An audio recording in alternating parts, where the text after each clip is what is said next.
একদিনে 3টে সেঞ্চুরি দেখলাম। ধ্রুব জুরেলটা তো অসাধারণ, জীবনের প্রথম সেঞ্চুরি, খুব ভালো লাগলো। এবং সেলিব্রেশনটা আউটস্ট্যান্ডিং। ভারতীয় সেনাদের উদ্দেশ্যে তিনি এই সেলিব্রেশন করলেন। কে এল রাহুল মাস্টার ক্লাস। রাহুল দ্রাবিড় এবং পরবর্তীতে যদি আমরা পূজারাকে ধরি তাহলে তাদের সঙ্গে তুলনীয়। এখন থেকে কে এল রাহুল মাস্টার ক্লাস, সত্যি আউটস্ট্যান্ডিং টাস। তার সেঞ্চুরির পর সেলিব্রেশন তার বেবিকে নিয়ে, আউটস্ট্যান্ডিং সেলিব্রেশন। আর যার কথা বলবো, শেষ 1 বছরেরও বেশি সময় ধরে তার সময় যে কি ভালো যাচ্ছে জীবনের শেষ লগ্নে, ক্রিকেটীয় জীবনে, 36 বছর বয়স রবীন্দ্র জাদেজা। জাড্ডু আজকে সেঞ্চুরি করে বুঝিয়ে দিলেন তিনি ফুরিয়ে যাননি।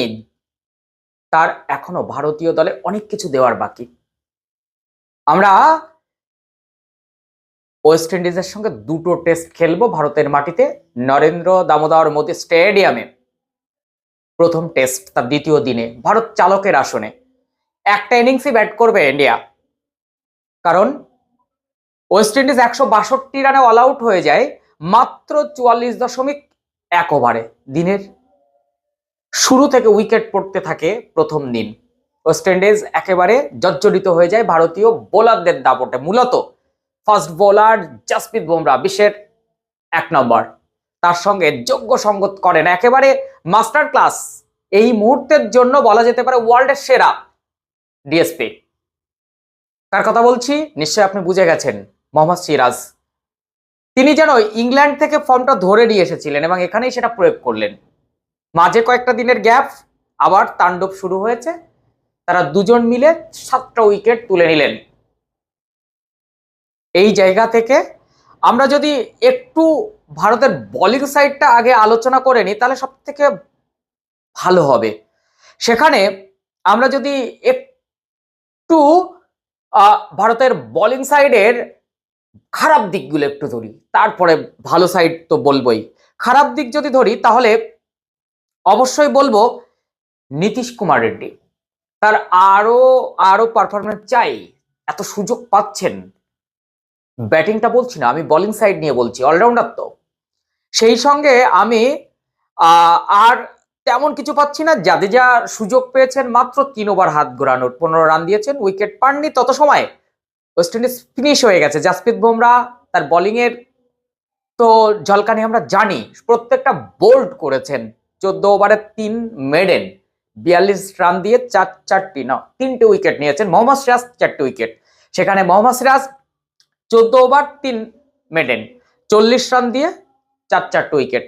এই যে 4 আর 3 7টা উইকেট মাত্র 82 রানে জাসপ্রীত বুমরা এবং মোহাম্মদ সিরাজ তুলে নিয়েছেন। এখানে ওয়েস্ট ইন্ডিজের কোমরটা ভেঙে গেছে। শুরু থেকে উইকেট পড়া শুরু হয় এবং একের পর এক 12 রানে ফার্স্ট উইকেট, 20 রানে সেকেন্ড উইকেট, 39 রানে থার্ড উইকেট, এইভাবে একেবারে ক্রমান্বয়ে 42 রানে 4 উইকেট হয়ে যায়, 90 রানে 5 উইকেট হয়ে যায়, 105 রানে 6 উইকেট হয়ে যায়। তখন মনে হচ্ছিল রানটা হয়তো 130 আটকে যাবে। তারপর কুলদীপ যাদব এসে 2টো উইকেট নিয়ে গেলেন। ওয়াশিংটন সুন্দর মাত্র 3 ওভার, তার মধ্যে কিন্তু 9 রান দিয়ে 1 উইকেট। এই জায়গা থেকে ভারতের বোলিং সাইডটা নিয়ে খারাপ তেমন কিছু বলবো না, প্রত্যেকে ভালো। তবে নীতিশ কুমার রেড্ডিকে আরেকটু চঞ্চল হতে হবে। সুযোগ পাননি, মাত্র 4 ওভার হাত ঘুরিয়েছেন, একটা মেডেন করেছেন, তার মধ্যে 16 রান দিয়েছেন। তাই সেই জায়গা থেকে ভারতের বোলিং সাইড ওয়েল গুড। আশা রাখছি ওয়েস্ট ইন্ডিজের বিরুদ্ধে প্রথম টেস্টে তো জয়লাভ হবেই, দ্বিতীয় টেস্টেও জয়লাভ করে ওয়ার্ল্ড টেস্ট চ্যাম্পিয়নশিপে ভারত পয়েন্ট তালিকায় অনেকটা ওপরে উঠে আসবে। সেই জায়গায় ওয়েস্ট ইন্ডিজের তেমন কেউ রান করতে পারেননি, একমাত্র হোপ 26। এই জায়গা থেকে ওয়েস্ট ইন্ডিজের ব্যাটিং লাইন আপটা নিয়ে না প্রচন্ড একটা অভিযোগ রয়েছে।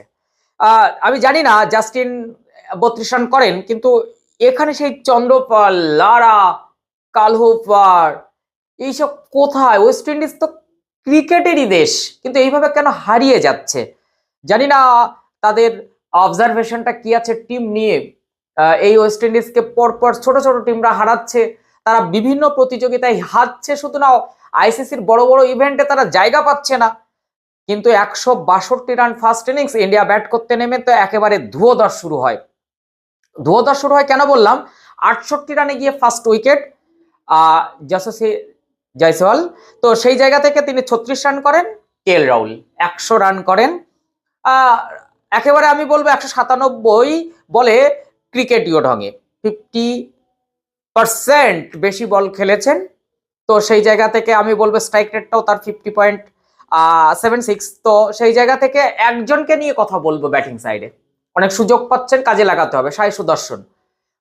একটা রান আউটের জায়গায় কে এল রাহুল সিনিয়র হিসাবে সাই সুদর্শনের উপর যে জায়গাটা, আমি সাই সুদর্শনের দোষ দিচ্ছি যে তার দোষ ছিল ওই রানটা নিতে গিয়ে সাই সুদর্শনের কলটা ভালো ছিল না, কিন্তু কে এল রাহুল আরেকটু যেন নমনীয় হতে পারতেন, ওই চাপটা যেন তার মধ্যে ছিল, এবং পরে আউট হয়ে গেলেন। সাই সুদর্শন কে ওয়ার্ল্ড ক্লাস হবেন ব্যাটসম্যান আগামী দিনে। আমরা লাস্ট 2025 আইপিএলে তার যে ব্যাটিং দেখেছি, সেই জায়গা থেকে তাণ্ডব চালাবেন একটা সময়, বলছি এখন থেকে। তারপরে ক্যাপ্টেন গিল 50 করে যান। ধ্রুব জুড়েল যার কথা বলবো, দেখুন চোটে রয়েছেন ঋষভ পান্ত, কিন্তু ভারতের কোনো সমস্যা নেই, ধ্রুব জুড়েল আছেন, আরো তো সব বসে আছেন লাইন দিয়ে। তো সেই জায়গা থেকে ধ্রুব জুড়েল 125, 210 বল খেলে। আর জাদেজা নট আউট আছেন 104 রানে।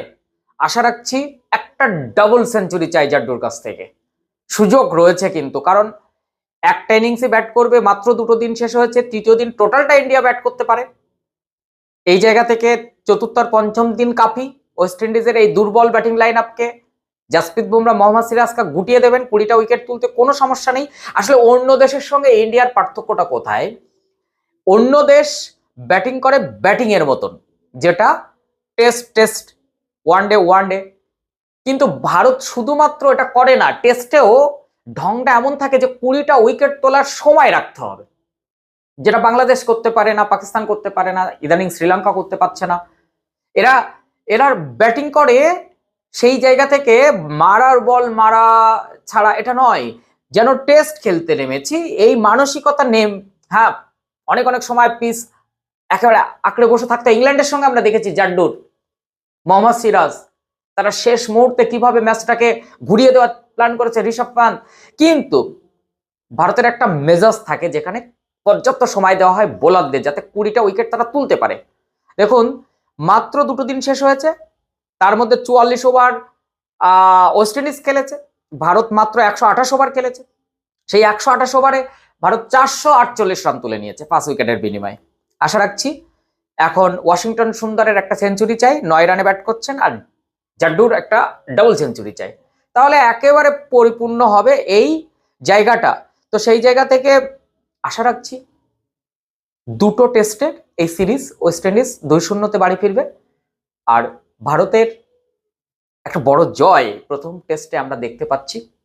আর যাতে যা সেই চিরাচরিত সেলিব্রেশন, তলোয়ারটা সবসময় ঘোরান ব্যাটকে হাতে রেখে, তাই চোখে চোখ রেখে প্রত্যেকটি দেশকে টেস্ট, ওয়ানডে, টি20 তো কথাই নেই, আমরা যে যোগ্য জবাব দিচ্ছি, শুধু দিচ্ছি না, ওয়ার্ল্ড ক্লাস 1 নম্বর, এটা কিন্তু প্রমাণ করার জায়গা প্রত্যেকটা জায়গায় রয়েছে।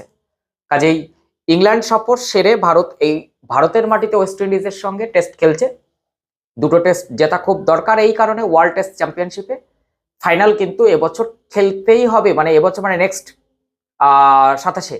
কাজেই আমরা চাইবো এর মধ্যে যতগুলো টেস্ট আছে, বড় সিরিজ রয়েছে, সেই সিরিজগুলোকে কিন্তু হ্যান্ডলিং করতে হবে, এবং আশা রাখছি টেস্টের জন্য কাটা ইংল্যান্ড, ওয়েস্ট ইন্ডিজ কাটা নয়,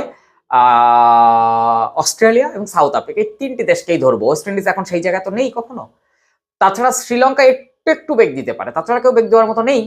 কাজেই ওয়ার্ল্ড টেস্ট চ্যাম্পিয়নশিপে ভারত অনেকটা এগিয়ে যাবে এই আশা রাখছি।